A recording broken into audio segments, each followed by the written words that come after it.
We've been expecting you, Mr. Boyd. His is the worst voice you will ever... Will he offer me his teeth? The Tommy Boyd Show will teach you nothing. Nothing. Always read the label. Nothing but iniquity and wickedness. If you really bug me, then I'll say goodbye.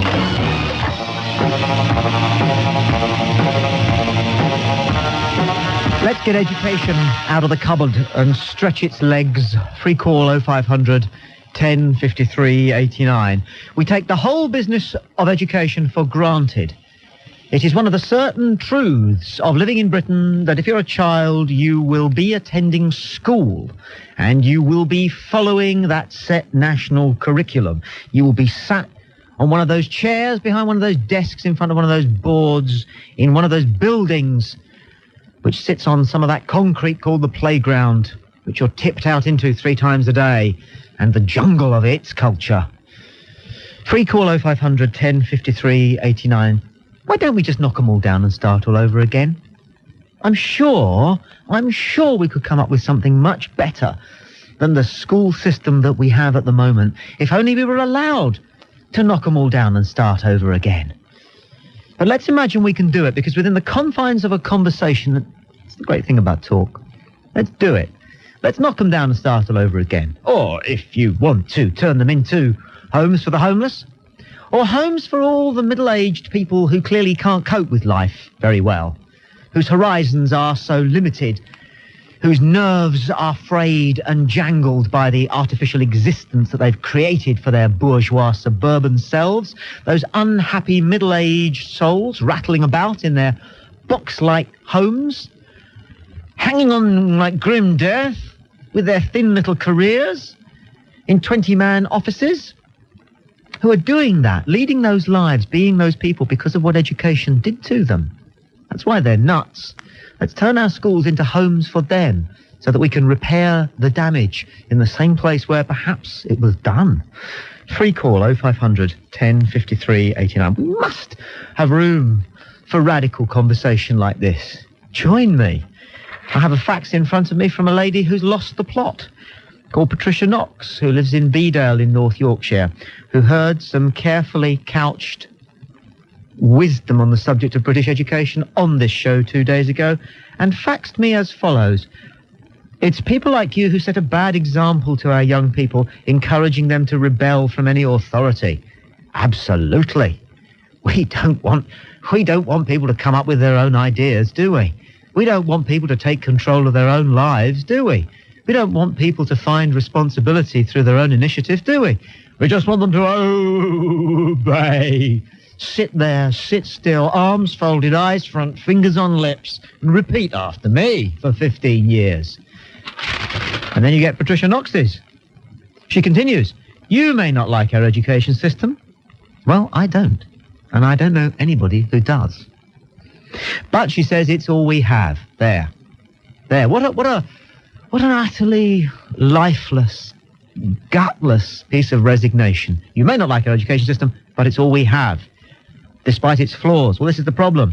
Its flaws, its ceilings, its walls, its stairs, its playgrounds, its people, its instant cups of coffee with teachers hiding in the staff room for an hour at lunchtime and for 20 minutes every day.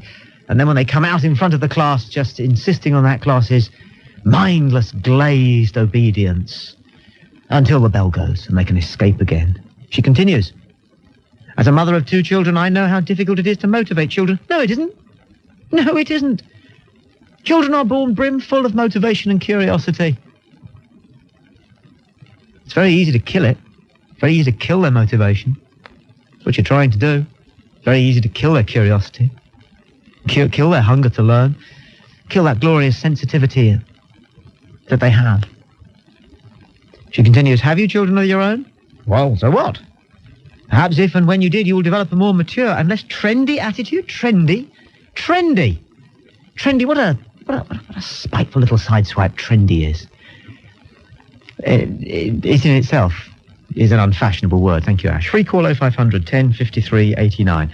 The best thing we can do with our school buildings is either knock them down or find another use for them. And let's start all over again with a blank piece of paper. What a tremendous intellectual exercise this is. If you're on half term, I mean, you'll do your mind more good than a typical term in your school if you simply turn your mind for half an hour to this one and then give us a call. Free call 0500 10 53 89. What should we do with our schools? And what should we do with people until they reach the age of, let's say, 17 or 18? Because we've got to come up with something better than schools, haven't we? They're just there to turn our children into fodder for industry. Robots, machines, cogs in the works, bricks in the wall. Eyes front, arms folded. 20 years later, the people who've been through that education system are living on a knife's edge. They're not happy. They're anxious. They know it. They know something is wrong. They realised it when they were at school, but when you're very small, you haven't got what it takes to say, I don't want to do this. I don't want to be here. Can I go outside and run free and look at the sky and watch the clouds? No.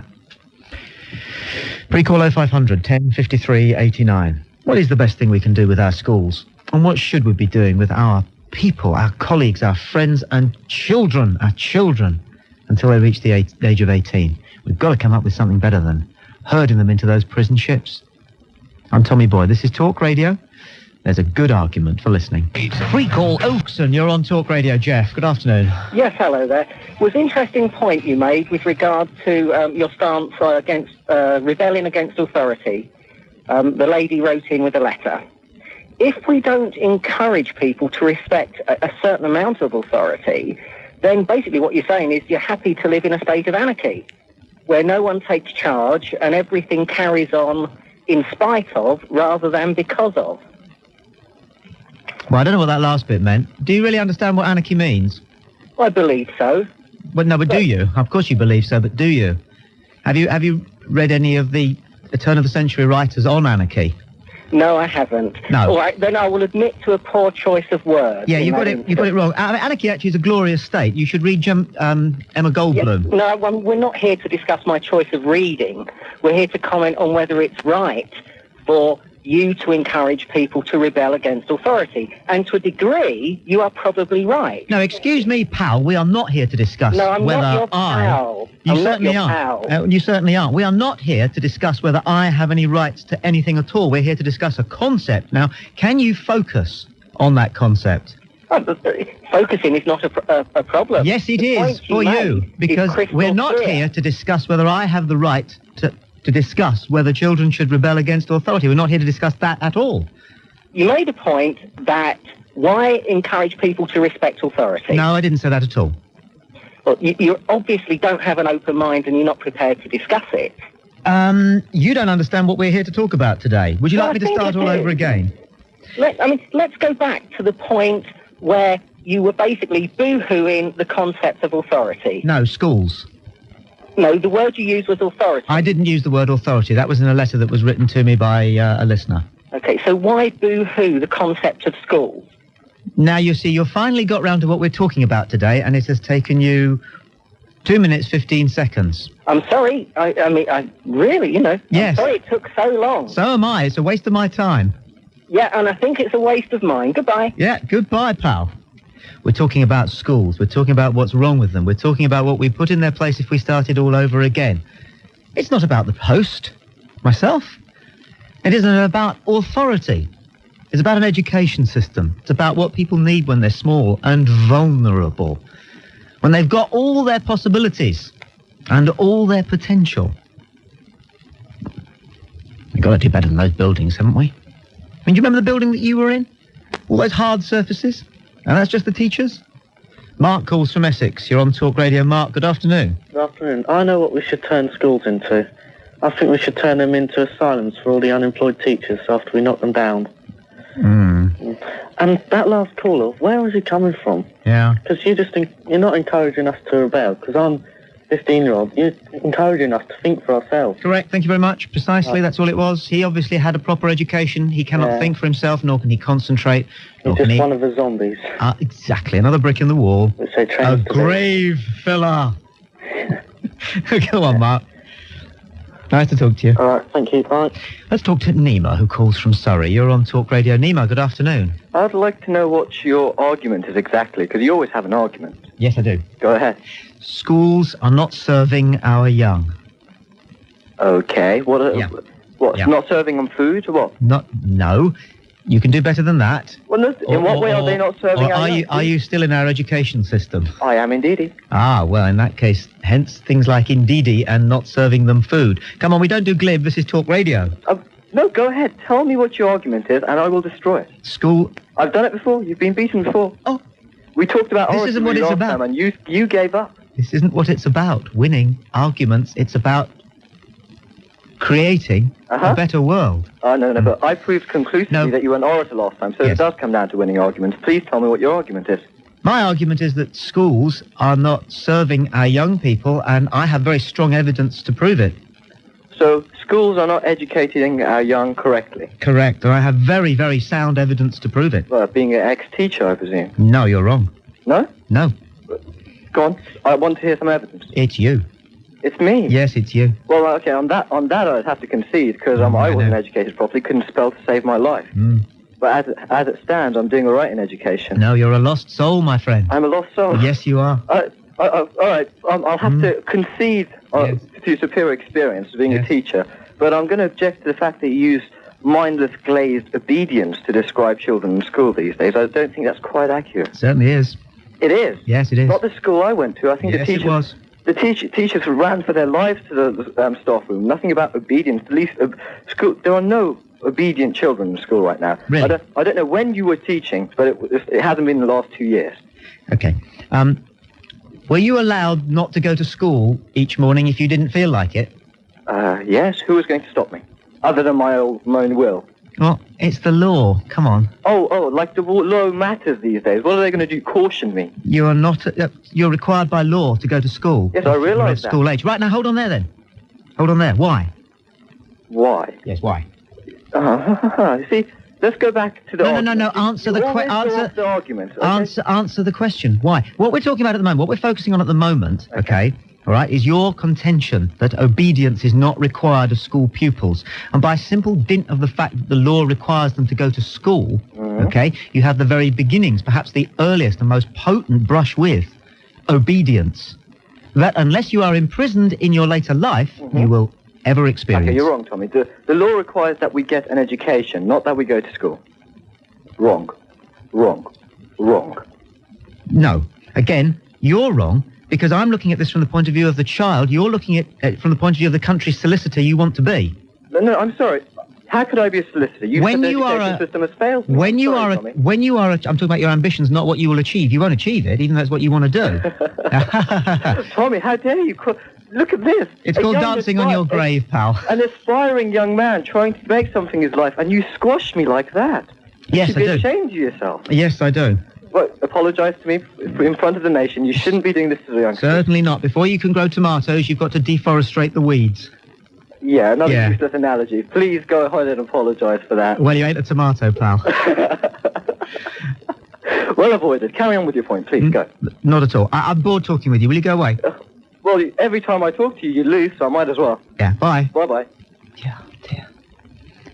There. Tragic. Gone to the bathroom now, I expect. Do you think so, Ash? Free call 0500 10 53 89.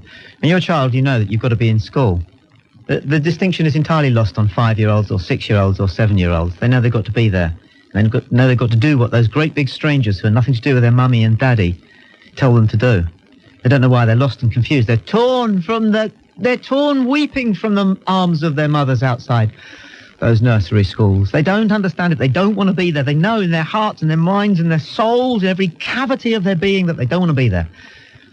But we young mums, we think we better get them there. Otherwise, how are we going to get that part-time typing job? Free call 0500 10 53 89. That's where the rot starts, and don't it set in deep? We're talking about our schools. We're saying if we were to start all over again, we could hardly come up with something worse than what we've actually got, could we? I'm Tommy Boyd. This is Talk Radio. To Tommy Boyd. Free call 0500 1053 89. 0500 1053 89. Good afternoon, this is Talk Radio. There is a good argument for listening. If you're off school because it's half term, you are very, very welcome indeed. A quick refresher on applied logic. An argument consists of two parts, the conclusion and the premises from which the conclusion is drawn. An argument can only be shown to be fallacious in three respects. One, if the premises can be shown to be factually incorrect. You've got your facts wrong, no problem there, that's easy. Two, if it's not worded properly. And three, if an inappropriate weight is attached to any of the premises in order to create a conclusion. Yeah. We know what we're talking about here. Paul calls from Hull. Paul, you're on Talk Radio. Hello there, Tommy. How you going? Never been better yourself. Oh, even better, mate. Fantastic. This thing you're on about now, the education, I agree with you totally. Absolutely agree with you. Yep. If they make it like fun, why make it difficult? Everything can be made fun or hard, or easy or hard. Make it easy. It's more fun. The children want to go back. They want to learn. It's no stress. It's no hard work, and the information stays in there forever. And if it goes in quicker and stays in there, they've got more time for important things in life, like playing, family, anything, watching football, anything at all they want to do. Couldn't agree with you more, man. Yeah, so good on you, mate. Keep it on. All right, drive safely. We want our Education Secretary to sit down and actually work this out on the back of an envelope. What do we want people to turn into after they've enjoyed a happy childhood and a happy youth? We want more from them, surely, that they should be obedient, punctual employees. 100 years ago, when the dark mills cast their shadow across the whole of Britain, that's what we needed our young people to be, people who could stand in front of screaming cotton machines for 18 hours a day. Well, they've gone, but the schools remain. And we're better than this. Grant calls from Gwent. Grant, you're on Talk Radio. Good afternoon. Hello, Tommy. Hi, Grant. I just phoned to say, where would the parents be if the schools wouldn't be? Because they just send in the children to school so they could go off to work. This is absolutely true. Yeah. And years ago, schools used to be a decent place, but now they just go there and they got all these disruptive pupils, and so it's just a waste of time. They should be abolished, really. People learn all their bad habits in schools. Yeah. Don't they? Parents say so. Yeah. They say, I didn't send you to school to learn so that you'd learn to talk like that, or drink that, or smoke that, or be like that to your younger brother. Yeah. That's where we learn all those things, isn't it? Yeah. Yeah. Yeah, we've got to start again, haven't we, Grant? Yeah. It's a babysitting service for some parents. When do you go back? Monday. Enjoy your freedom. Thank you. Fly, my bird, fly. See ya. See ya. Bye. Jeff's in Manchester. You're on Talk Radio. Jeff, hello. Hi, Tom. Jeff. Yeah, hi, Tom. I lost you there for a second. Oh, well, we're back, I hope. I didn't think you'd ever get me the phone, Tom, because I've always felt too thick. I've never been educated or anything, Tom. But I think you're very dangerous, honestly. And I always get your point. I've listened to you since you've ever started, when your radio station first came on the air. But ever since I left school without any qualifications, all I've done is shovel concrete, and I've done one dead-end job from another. And I know it's easy enough for you to turn around and say, well, you should have went and got some education. But if you don't leave school with them qualifications, Tom, because every job you go for, the first thing people ask is, what qualifications have you got? How can you do this? How can you do that if you haven't got the qualifications? Ash, on your programme, for instance, how did he get that job? He went in there with a sack full of qualifications. I didn't. Well, who that's did? only you. Me. What's he on about? Stay there. I didn't get this job with qualifications at all. Nope. I got into Yeah, but what radio. qualifications have you got, Ash? I've got 4 E's at A level. Well, there you go. No, wait a minute. There you go, Jeff. Yeah, it is. There you go. It isn't. There you go. I didn't show them to anybody. There's kids off school at the minute, Tom, and you telling them to be cheeky and do this. And Hey, shut it. No, Nobody, Tom, give me a second. no, you wait a second. Don't you go round saying that I'm telling anybody to be cheeky. That is garbage. Well, yesterday you told them to stand up and walk out of class and everything. That's not You're telling- always on about this subject, and I bet your kids, Tom, God Yes, bless them, yes. I hope they get a good education. You're an ex-teacher. When they come home with problems... Yeah, you see, you got a chip on your shoulder. When them kids come home with problems, you can help them out. You know what? You know what, Jeff? You are a perfect example of what I'm talking about. You are exactly right. Yeah. Typical of tens of thousands of people who've been crippled by one thing and one thing only in life, and that is our education system. You're You quite have right. learnt- 11-year-old, Tom. You have learnt to believe, to be certain that you are a failure. And you have learned, because you sat next to people who you heard being told that they were better than you, that people like Ash and people like myself, are there to be envied. Because we had an education. And it's not because we had an education. Ash told me before this programme started, he hated school, he hated every minute of it, and he's never, ever, like anybody who's got an A-level, never, ever got those certificates out of the brown envelope that they came in. I haven't. I've never needed them, never wanted them. My life in education began at the age of 20 when I left college, Jeff. And that's how it should be for every child. Yeah, you're probably right, Tom, but I heard you say it, and it was about a year and a half ago, you turned around and said, you didn't like school, you're on about the subject again then. And you turned around and said, but I'm glad my parents made me do it. And it's right, Tom. My parents, my dad was ill. My mother was up at 6 every morning. She was out. We brought ourselves up. She wasn't bothered if we went to school. She was too busy trying to feed us. So I have to rely on the school teachers, Tommy, to help my kids. And my wife reads to them every night. She does the best she can for them. And we make them go to school because we want them to have the best in life, Tom. And it starts by having a decent education when you're a kid. What do you mean by the best in life?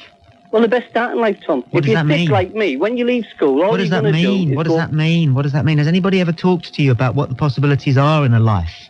Tommy, I've got a good life. I've got my 2 kids. I asked you a question, and you should answer it. Oh, you asked me what's the best in life. No, I asked you whether anybody had ever talked to you about what you want from a life, your life. Oh, do I get it? No, I've asked you whether anybody has ever talked to you. Nobody has ever really talked to me. No. I've just gone from one... And how many years were you in school? I never went, Tom, because at 11-year-old we had this teacher, and I can still see it to this day, 11-year-old I was, and he said, can you not see it, son? He's banging his hand down on the desk. And I thought, I'm never going there again. I never went. So how many years were you in school? About 11. About 11, okay. Yeah. And people were unpleasant to you and thwarted you and crushed you. That's right, yeah. Yeah, and you're here to tell us that you want that to happen to your children. No, I'm not, Thomas. What I'm saying to you is... Yeah, you see. I can't help my kids. And the only people who can, I've got to rely on the school teachers to help them and to give them a start in life. What makes you think for one moment... What makes you think for one moment that they know what sort of a life you want your children to have? Have you told them? Tommy, when you're trying to get a job, when you haven't got any qualifications... Jeff, we know all about that. What we're talking about is... the fundamental point of it all, Thomas. No, sir, the fundamental point of it all is just how much you have been failed by the education that you had. Well, I want to ask you again. I want to ask you, look, Jeff, come with me. Work with me, Jeff. Right, work with me. With you. Work, not walk. Okay. Work with me. Work with me. Work with me. Do your teachers know what you hope your children will be and how they will, what sort of lives they will have? Have you thought about it and talked about it with your wife? Well, my oldest is only 5-year-old, and I went to see the school teacher a fortnight ago, and we sat down and discussed how she was getting on and everything. She's still too young yet, at 5. But I just... So is that a no to my question? Well, what age do you start, Tom? Sitting down and asking her what she wants to be. No, with your wife. Oh, with my wife we have, yes. Yeah. We've discussed where I went wrong and where I was let down, and we've discussed What do you want your children to be as people? What do you want them to be? Well, the normal answer to that, Tom, is a good citizen and happy. Happy. Happy. Exactly, yeah. Happy. Yes, but, Thomas, am I happy now? Wait. Yeah. What is happy? Where do you get happy? Can you get happy from school? Right. I'm on a low wage. We're struggling day by day. I love my kids and we've got a lovely, happy household. But I'm up at 3:30 every morning, out the door. I have to work God knows how many hours to bring in a pit. All right, yeah, Jeff. No. We got all that. We got the background, please, because the time is tight. So I don't want another We Dreamed of Living in a Cardboard Box, okay? Stuff it. Let's stick to the agenda. Right? Happy. You want your children to be happy. You've created a happy home. I bet you have, too. I have, Thomas. Yes, I have. But who taught you to do that? My mother, when I saw her. All right. So what did you ever need to go to school for? Because happiness... that's the system, Thomas. Okay, that's the system. That's what the world tells you must do, or else you'll be up in front of the beak. Well, I can stand there as a beacon to people who don't get educated. Yeah. But people who do, and they get a better start in life, Thomas. And you can't say they don't. I am here to tell you that they don't.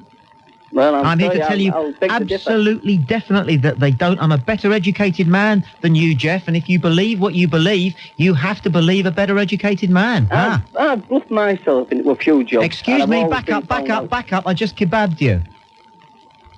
Well, I didn't agree with you, Thomas, but you are a better man than me.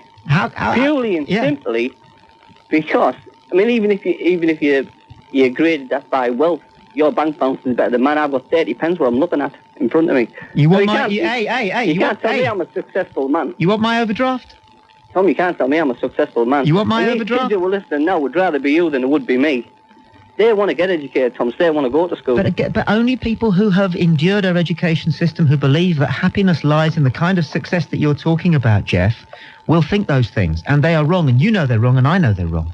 But that's the system, Tom. I know, and that's what we're fighting. Yes, and I'd fight it all the way, tooth and nail. Then you will be with me on the barricades. But until the system changes, Tom, the kids want to stop in there and get a good education. That's what we're talking about today. Jeff, don't send them to school. Teach them yourself. I'm too thick, Tom. But thanks a lot. It's been nice talking to you. I never thought I'd ever phone you. Well, I hope you do again. Thanks a lot, Tom. Free call 0500 10 53 89. Poor man. Poor man. Our schools don't just do that to Jeff, you see. There's millions of Jeffs. I bet you're a Jeff. I'm a bit of a Jeff. They don't teach you how to be artists, do they, school? They don't teach you how to listen to your heart. No. They don't teach you how to love. They don't teach you real respect. They teach you fear for people who've got big sticks. Is that respect? And geography. Geography. And useless things, man. And Bertrand Russell said, you know, the only use there is for higher mathematics, right, is teaching other people higher mathematics. Yeah. Fantastic. Yeah, what's the use in it, man? What a waste. Isn't it? I'll tell you what I like about this. You two guys were having a real argument about Iraq 10 minutes ago. But I think I've got you with this one, haven't I? You're into it a bit. Yeah. It's true, isn't it? It's true. Do you have children, Philippa? Are you going to send them to school? Yeah. Yeah. You kind of have to, don't you? It's kind of... You don't want to arrest you. No. You don't want the hassle of the magistrate. No, you know, I believe that education starts at home, absolutely. But the thing that I feel about school is that school is a sociable institution. It's horrible. That's what I want for my kids. It's horrible. No. University and it is the reason I went there was because I'd been at school my life in prison, and I thought, well, I don't want to go straight into the workplace because that's what happened to, was it Jeff? Jeff. That's what happened to him. I need 2 years of freedom or 3 years so I can really, you know, find my soul, and that's what I did, and it worked, and that's why most people are going to you know, poly or uni, you know, and I went there and I didn't bother with the course. I just had a good time, and then I came here with no qualifications. Didn't need them. You just got to use your brain to get ahead. Free call 0500 10 53 89. Alan calls from Leeds. You're on Talk Radio, Alan. Afternoon. Hello there, Tommy. Alan. Yeah, I think I'm a Jeff, actually, after listening to that. Oh, dear. Yeah, I just wanted to say that if education is such a wonderful thing, then why is it compulsory? Aha! Beautifully put. So... Absolutely. Is that okay? I mean... That's it in a nutshell, man. If it was voluntary, who'd go? So how can it be that good? That's right. You know? I work with young people and, you know, who kind of suffer from the education system quite a lot. And kind of wander the streets of our cities, getting into crime and other things. And it's quite sad, really, you know, what the education system has done to some of these kids. Sure. The blame is always put back on them, always put back on the parents anyway, because it's the parents' responsibility to ensure education takes place. I'm very concerned about the feelings of rejection that most children will experience very vividly when their parents first push them away and into the arms of this stranger who takes them into a great big hall where there are lots of other children screaming and crying because they too are confused, bewildered and saddened by their parental rejection as the parents go off to the supermarket. And education doesn't get any better than that. But let's get constructive, Alan. What will we do if we were to pull down all our schools? It would mean that parents would have to stop and think about how they wanted their children to develop. And the problem would be, I think, a lot of parents wouldn't be up to the challenge. So I don't know how we deal with that. But a lot would, I think. I mean, they've never been in a position where they've been faced with that challenge. You know, I kind of come across parents who want to educate their children otherwise, but the system is so difficult and so heavily gate-kept that, you know, they can't get in. If they choose a book for their child, I've got 4 grandchildren, And I missed my own children's education, unfortunately. I missed a lot about my children's life.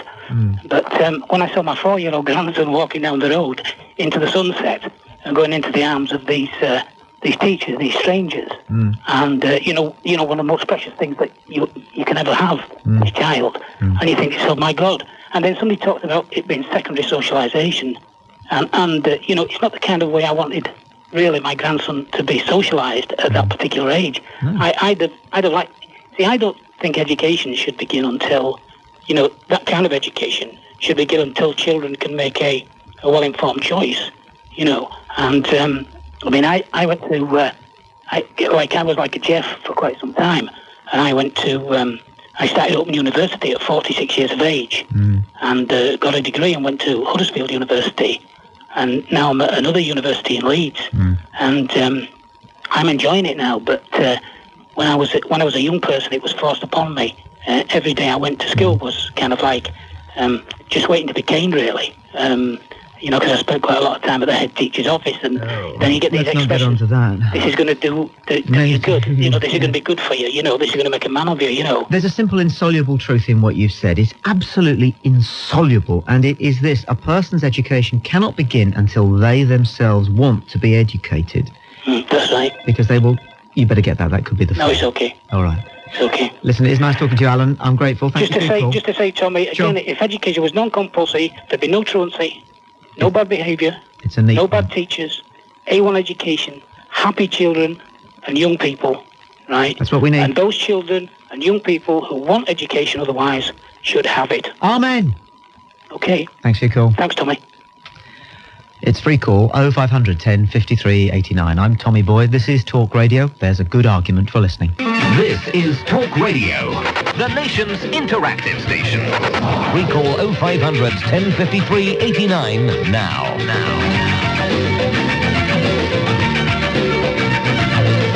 You found Talk Radio. I'm Tommy Boyd. We're discussing a fax which came in yesterday from a Patricia Knox who lives in Bedale in North Yorkshire, who heard some comments suggesting only that we could possibly do a little bit better than the education system that we have today, because there's room for improvement in every aspect of human life, isn't there? She got a little bit perturbed about that, so we decided to clear the decks and argue, well, what if we did away with schools? What if we took them down brick by brick? What if we started all over again? We couldn't come up with something that's worse than what we've already got, could we?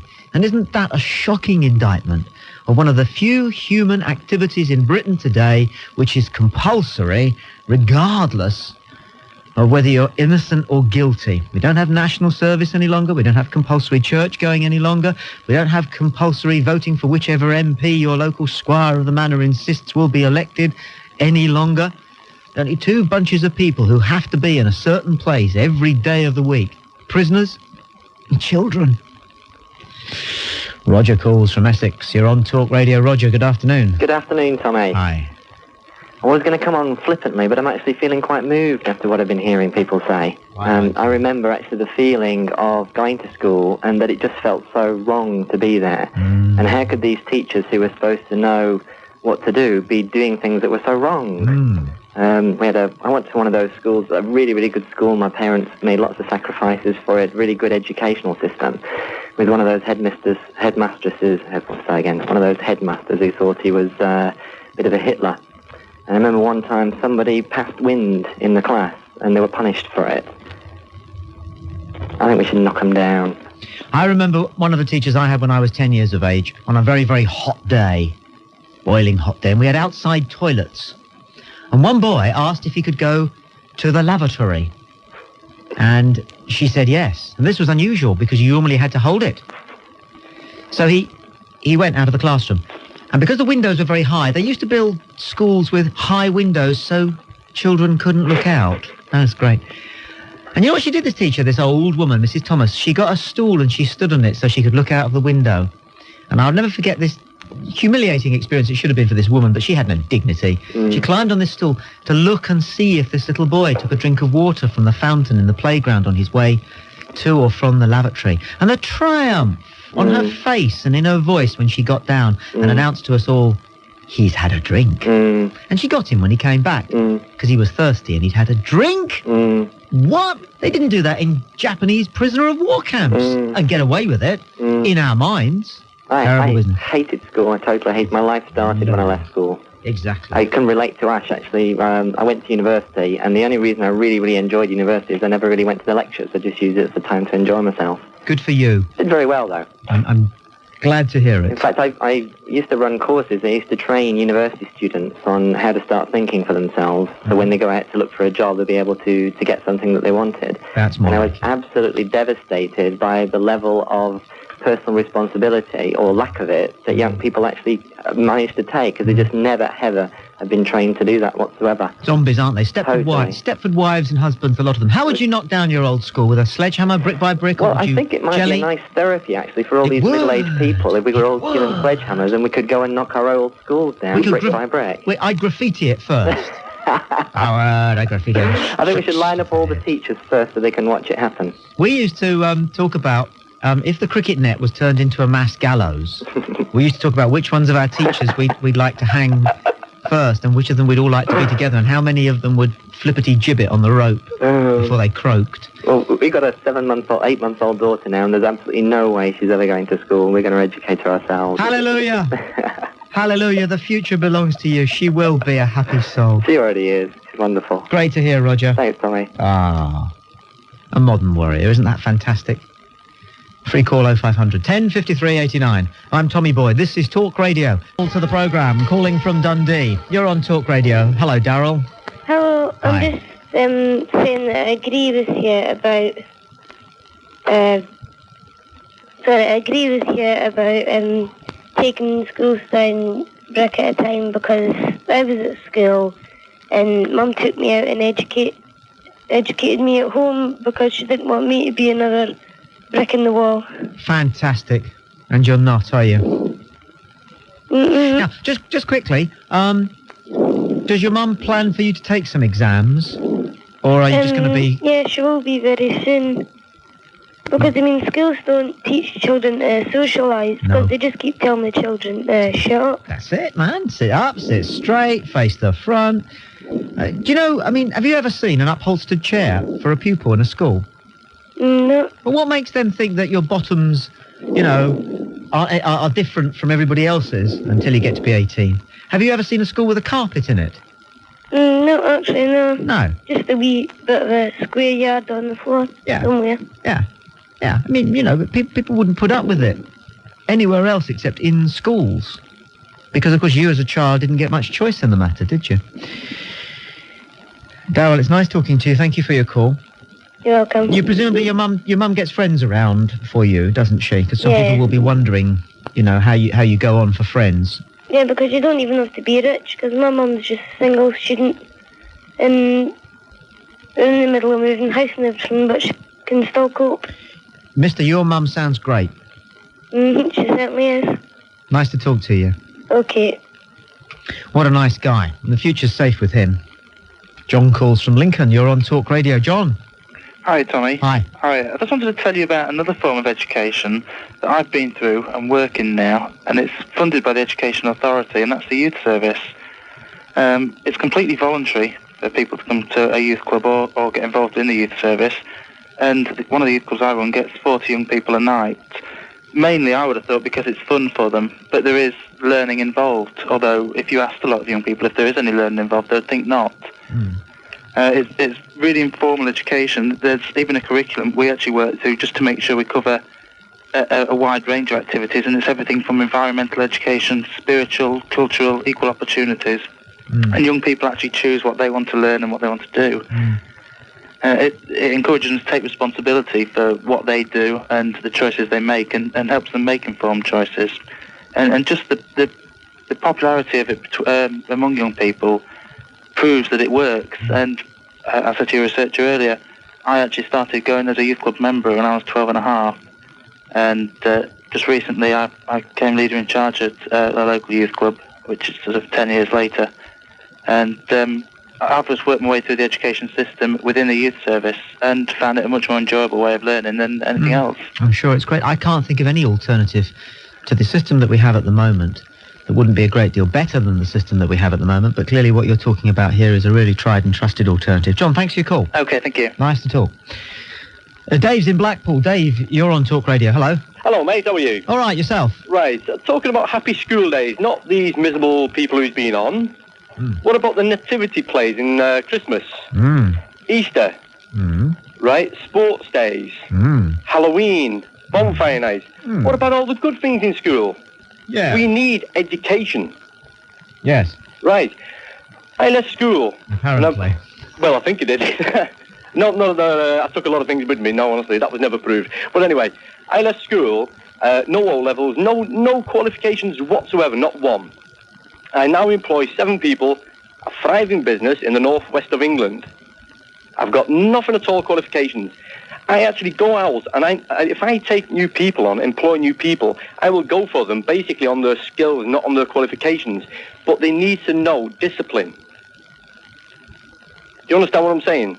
Yeah, I do. And again, you know, you're somebody who thinks that education just means being a potentially useful employee. No, not at all. Well, that's the beginnings and the middle and the ending of... No, I haven't. It's exactly what you're saying. No, what I just said to you You're saying that you didn't have an education, but on the other hand, you're a successful business person, which is employment. Yep. And that when you look for people to employ, they've got to be disciplined and...